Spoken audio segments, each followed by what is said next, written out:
Alright, we're gonna go... I think we were going back home, right? Yeah, go home. Oops, I clicked too fast. Oh well. You see the timeline bonuses with events in chronological order. Maybe that's what I have to do to get the achievements on Magical. Cust's arrest is a great success for you, Poirot.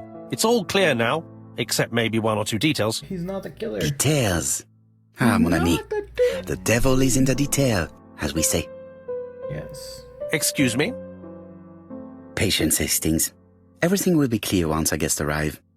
Best be prepared. Slip a revolver into your pocket before they do.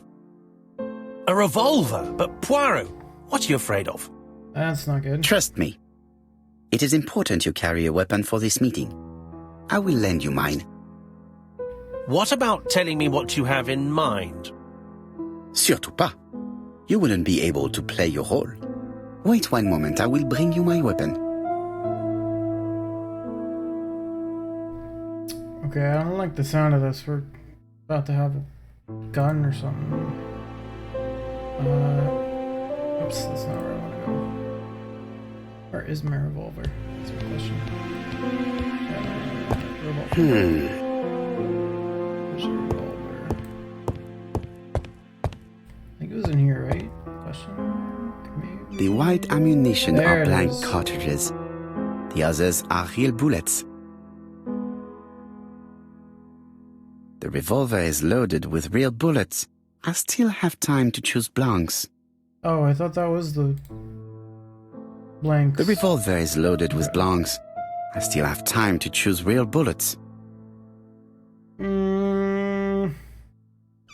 Let's go with blanks.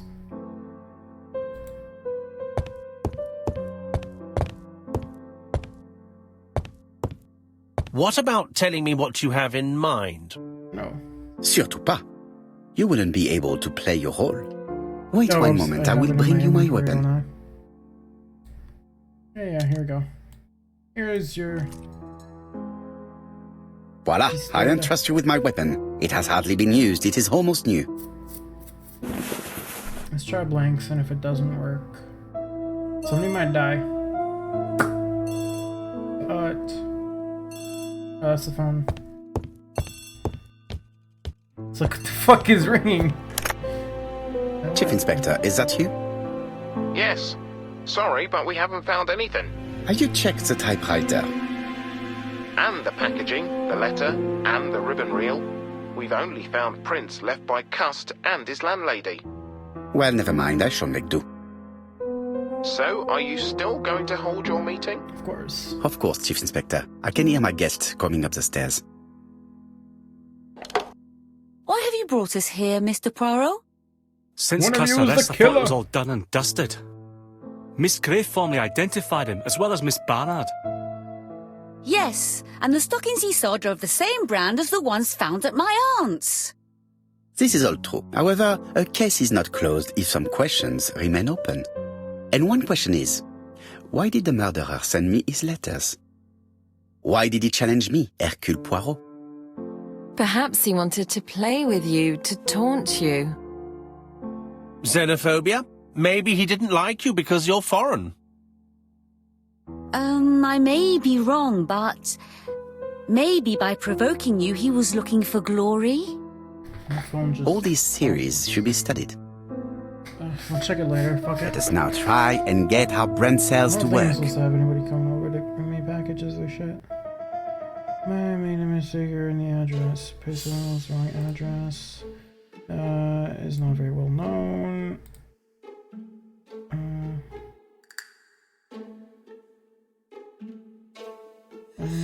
Minor change is very complex. Okay, wait. Why did the murderer make a mistake in the address? Both addresses are the same day of the murder. You know?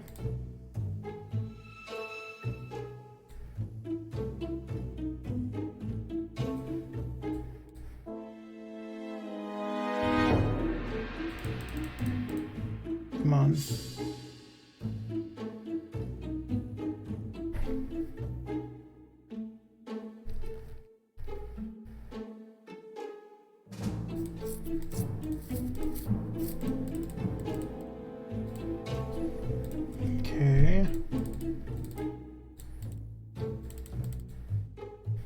What?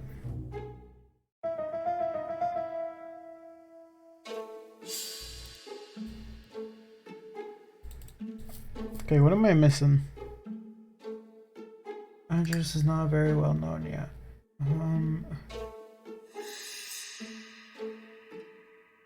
Later, I will save the murder.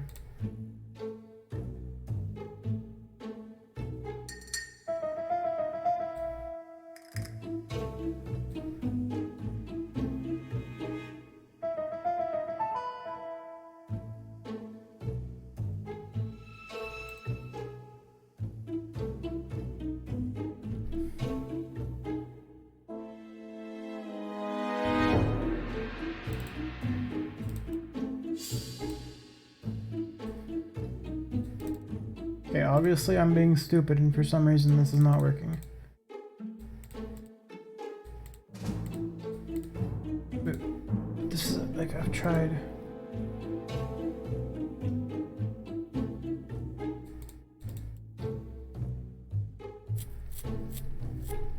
There we go. Yeah, that's what I was trying to freaking say. But how is this not? Okay, whatever.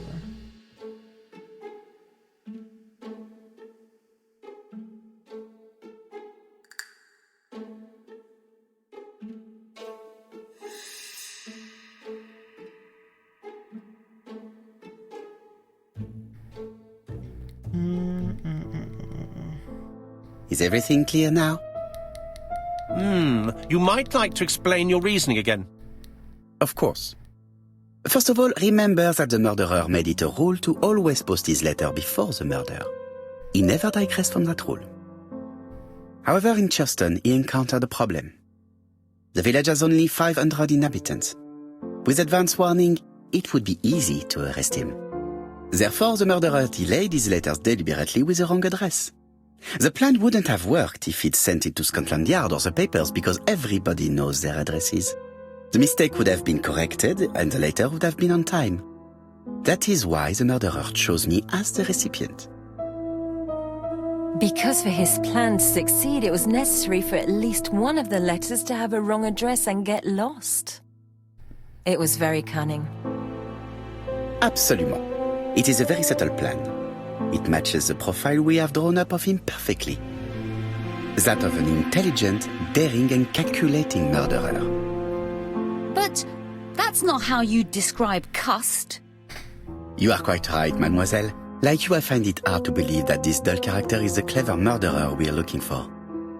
Do madmen... I mean, if he's mad, he might have two very different sides. No doubt. But the murderer is not mad. All the specialists agree that he does not have the profile of a psychopath. But if Cust is not guilty, how do you explain his presence at the scene of the crimes? Mr. Clark, the answer to your question is in the medical records of your brother's patients. Documents which Cust most certainly did not have access to. Exactly, that's what I was saying before. He doesn't have access to Let us them. now try and get How our the brain fuck cells did to he work. get them, you know? I'm thinking it's Franklin, but I don't know.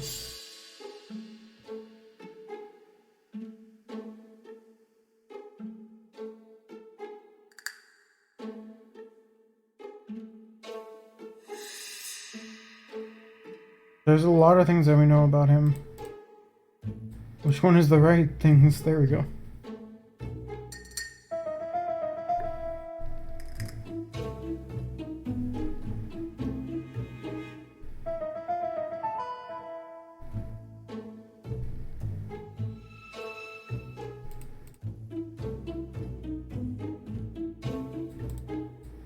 Wait, what?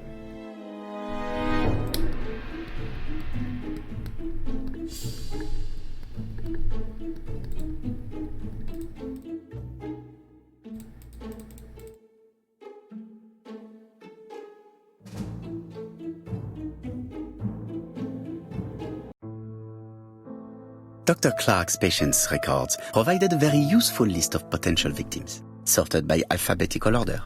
The killer definitely used it, explaining the fact that all the victims were former patients of the doctor. It is this fact that clears Cust once and for all, because he never had access to these records. So how did he happen to be at the scene of the crimes? Either the murderer sent him there or Cust was following him closely. Cust's highly suggestible nature leads us to the second hypothesis. The murderer was manipulating him. But that's the first He hypothesis. systematically sent Cust to the towns where he was going to strike, so that the suspicion would land on the poor man's shoulder. That's evil. What sort of killer could have such a plan? And what would he gain from 3 completely different murders? Indeed, it seems unlikely that the same murderer committed all the crimes. What should we take from that?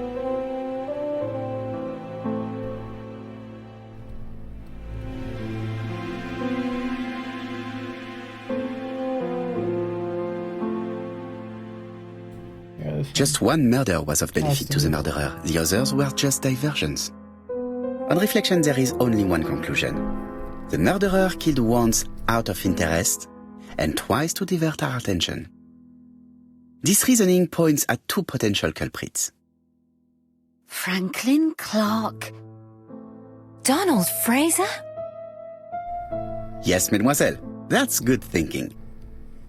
Mr. Fraser may have killed Betty out of jealousy. Mr. Clark may have killed his brother in order to inherit his large fortune. Both have a motive. But Donald did not have access to Dr. Clark's records. Please allow me to disagree with you, mademoiselle.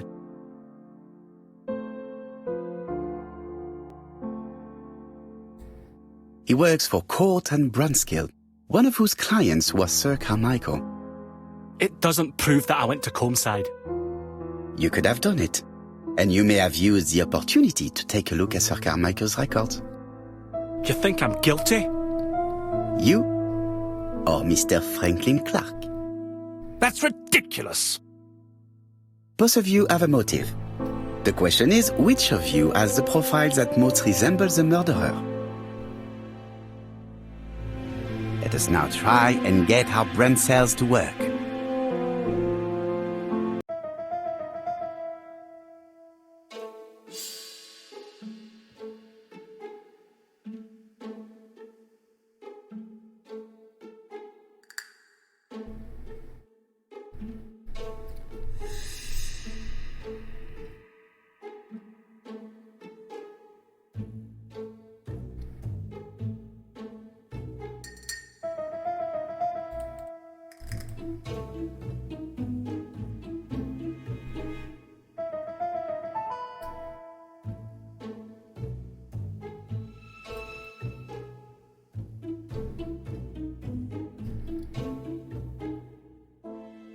So just not confident.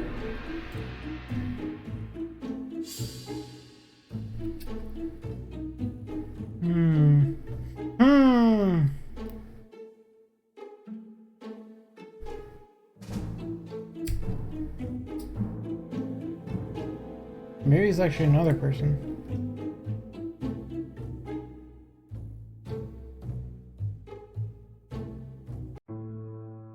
Ladies and gentlemen, Donald may share many character traits with the murderer, but he does not have his cold indifference. He has a temper. It is hard to imagine him planning anything.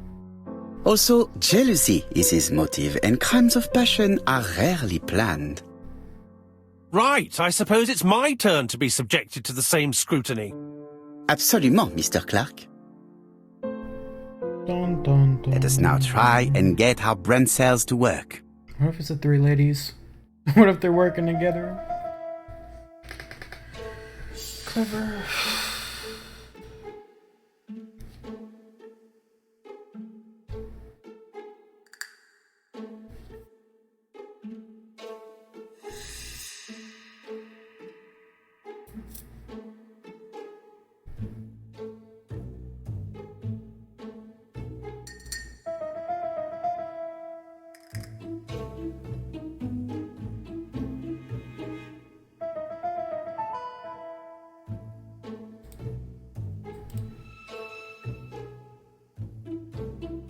Dun dun dun.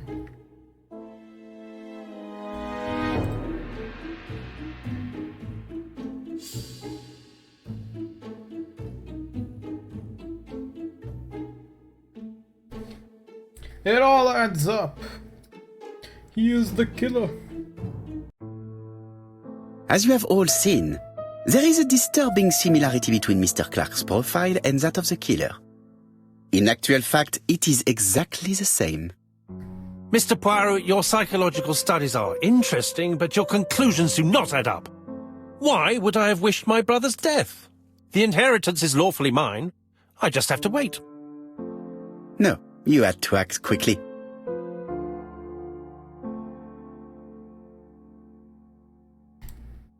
Because of Miss Grey.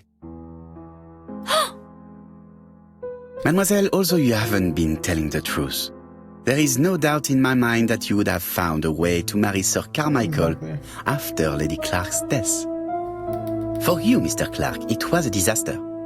If Miss Grey had children by your brother, you would not have inherited a thing. You realized the danger after reading several letters from Comside, especially one in which your brother opened his heart to you. So you hurried home from China, and you took action. In truth, Cust was no more than a puppet manipulated by the real culprit. You, Mr. Clark. Such an imagination, Mr. Poirot. In fact, nobody manipulated Cust. The famous instructions he received by post. He wrote them on the typewriter. We know that for sure. Oh no. You know perfectly well. That is not true.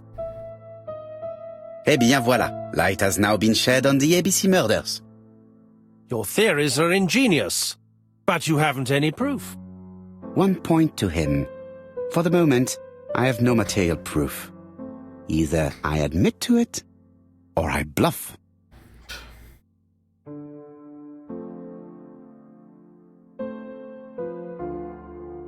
One thing proves it. The prints you left on Cust's typewriter. Enough. Oh, of course you wiped the typewriter before sending it. But not carefully enough. Scotland Yard has found your print along with those of Cust. I understand why you never wanted to lend me your new typewriter, and why you were searching through your brother's things. And the hole you dug on the moors. What did you hide there? The knife you used to kill your brother? Game, set, match. You win, Mr. Poirot. But it was worth trying. Voila. Wait, why did we get the gun? I don't get what the gun is for. Oh, I see. That's why. Don't come near me! I'll never let you take me, Mr. Poirot!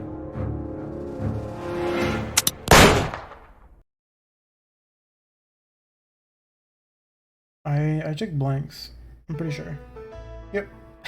He's going to jail. I'm sorry, Mr. Clark. There is no easy death for you. I expected your reaction, so I used blanks. I'm sorry, mademoiselle, but your second chance has been lost.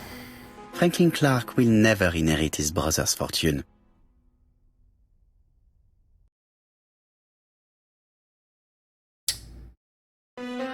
Though it would have been kind of nice to see him blow his own head off. He did kill a lot of people. I like revenge porn. At least he's in jail, so that's good enough. Disappointed at having missed the chance to become Lady Clark, Thora Grey left England. Donald Fraser and Megan Barnard married. They make a cute couple. She won't actually On cheer on Poirot's him like recommendation, Mary Drower started to work for Lady Clark. The elderly lady's condition suddenly took a turn for the better. Betty. Oh, that's good. And a few months later, to Dr. Logan's great surprise, she was back on her feet again. According to this eminent physician, it appears to be an extremely rare case of spontaneous remission. Okay, that's a bit, Lady like, Clark too has good to be enjoyed true. very good health ever since. Yeah, that's way too good to be true. Way too good to be true. Way too good to be true. Journal of an Innocent. The incredible story of ABC. As for Really? A.B. Cust, after being advised by Poirot, he made a great deal of money by selling his story to the press. And as for me, and with business booming, the Black Swan has become the #1 tourist Dick attraction Dunbar. in the whole of Yorkshire. Even more popular than York Minster. This guy that was supposed to die with a D.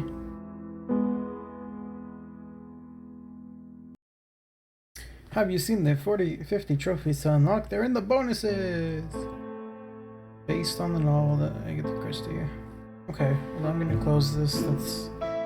It's the end of this game. That's 3 out of however many I have to play. And this is... I still have a lot of ego points. I'll probably do that offline or something. Just go through it and get it all. Anyways, ciao.